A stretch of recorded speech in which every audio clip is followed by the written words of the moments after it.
Joining me now to discuss the intersection of voting rights and abortion access, Melissa Murray. She is the faculty director at Birnbaum Women's Leadership Network at NYU School of Law, and Fernanda Santos, an opinion columnist for The Washington Post. Fernanda, I want to start with the audit in Arizona. The Republican chairman of the Maricopa County Board of Supervisors this week called it a grift disguised as an audit. Tell me more. And that wasn't the only thing he called, Alicia. First of all, great to be here with you. So he called it a circus. And in many ways, that's what it is. These votes in Maricopa County, which is the largest county in Arizona, it's Phoenix is the county seat, have been counted and recounted. And now they're being counted by hand by auditors, as you said at the top of the hour, that who have made mistakes and have blamed the Democrats for those mistakes and then found out, whoops, we actually were the ones who were doing things wrong. But what it's really doing is sowing even more distrust on the results of an election in a state that went for Joe Biden, for a Democrat, for the first time since Bill Clinton was elected president in the 90s. So it's obviously a cause for concern about the sanctity of the democratic process. Melissa, GOP leaders in other areas of the country are eyeing similar audits. In Georgia, a county judge approved a review of absentee ballots in the state's most populated county. These are the same states where lawsuits were tossed out of court for lack of legal standing in the weeks after the election. What has changed to allow for these audits now? Not much has changed. I mean, again, they are pressing forward, hoping to get some recourse in the courts. But again, the fundamentals are not that different. We had an election. There was no evidence of voter fraud, or certainly no appreciable evidence of voter fraud. But still, you've seen this big lie persist. And more importantly, it's not just these lawsuits, but also the spate of ever restrictive voter registration laws and voter suppressive laws that have been passed in these states that are controlled by Republican legislatures. And again, it all goes to the point that you made at the top of this block, that this is an attempt to trim the electorate for the purpose of limiting participation with certain groups. Fernanda, the anti-abortion movement now backs voter suppression efforts in the name of election integrity, fueled by Donald Trump's big lie. I wonder what you see as the connection between voting restrictions and the efforts to strip away any number of other rights. Arizona is a great barometer for the country because it's a state in great transition, right? You have a rising population of Latino population.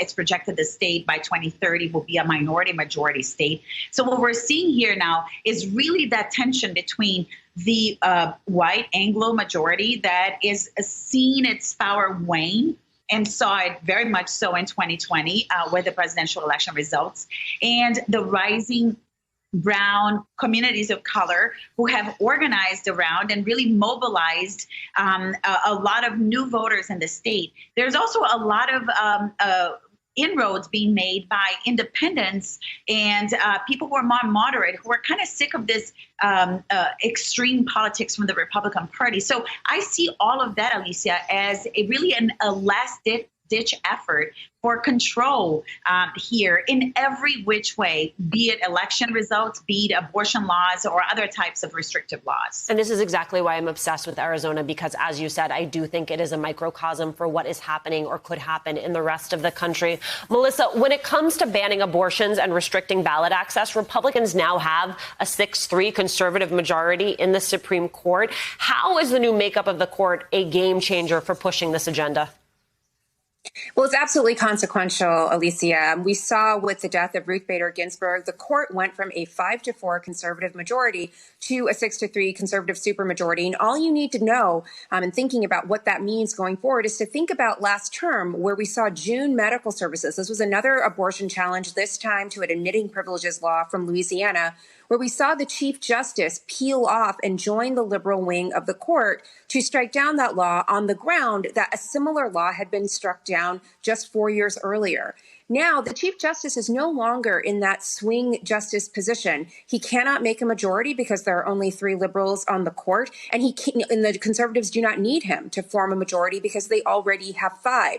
So you have 4 votes, I think, if you're counting, to overrule Roe entirely, and all you need is 1 more to make a majority, and it doesn't have to be the Chief Justice. And so I think you're going to see a lot of really institutional dynamics going around the court at this point. And I think the best case scenario going forward is that perhaps the Chief Justice joins the conservative majority so that he will have the prerogative to assign the opinion to himself and write a narrow ruling that does not explicitly overrule Roe, but simply changes the law slightly in the hopes of avoiding that bigger political flashpoint that overruling Roe would certainly portend. Well, I'm glad you said that because, Melissa, I know that I always come to you for legal analysis, but I have a political question. You will tell me whether or not you feel equipped to handle it. And otherwise, I'll kick it over to Fernanda. But where the Republican base is on this question of reproductive rights and access is not where America is. A Pew Research Center survey finds about 6 in 10 Americans think abortion should be legal in all or most cases.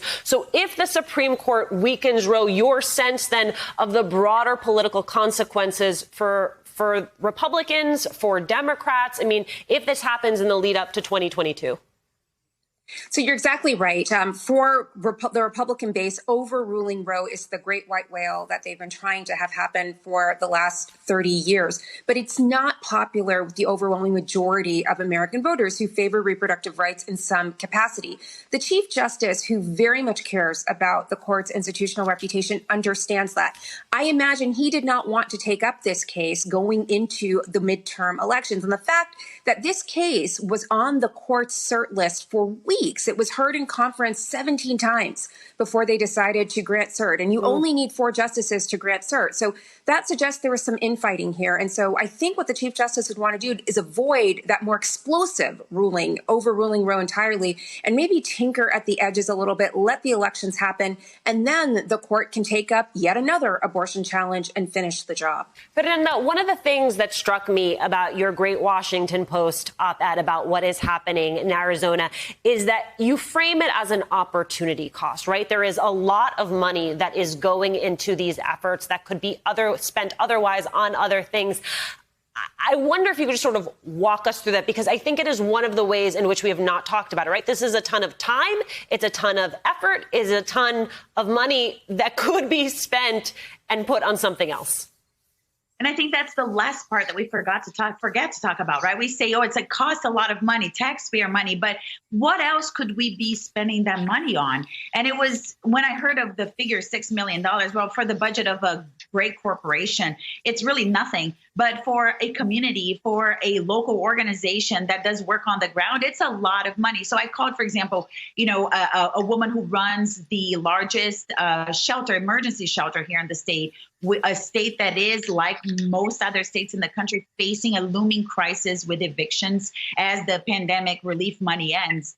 And she gasped when I told her, what would you do if you had $6 million? And the solutions are many. One of the things she could do is buy an entire hotel to take senior citizens off the streets. Many of the homeless people in Arizona are 65 and older. And that's true in other parts of the country as well, or 55 and older, an aging population. So, it's moments like these that we have to think about the opportunities missed and then use that to turn the public opinion, really open the eyes of people whose eyes can still be open, to what it is that we're missing out on, how we should put pressure on our elected officials. The governor of Arizona, Republican, has not made any pronouncements regarding the audit. And how can we turn that around and take that money and do something positive for the state?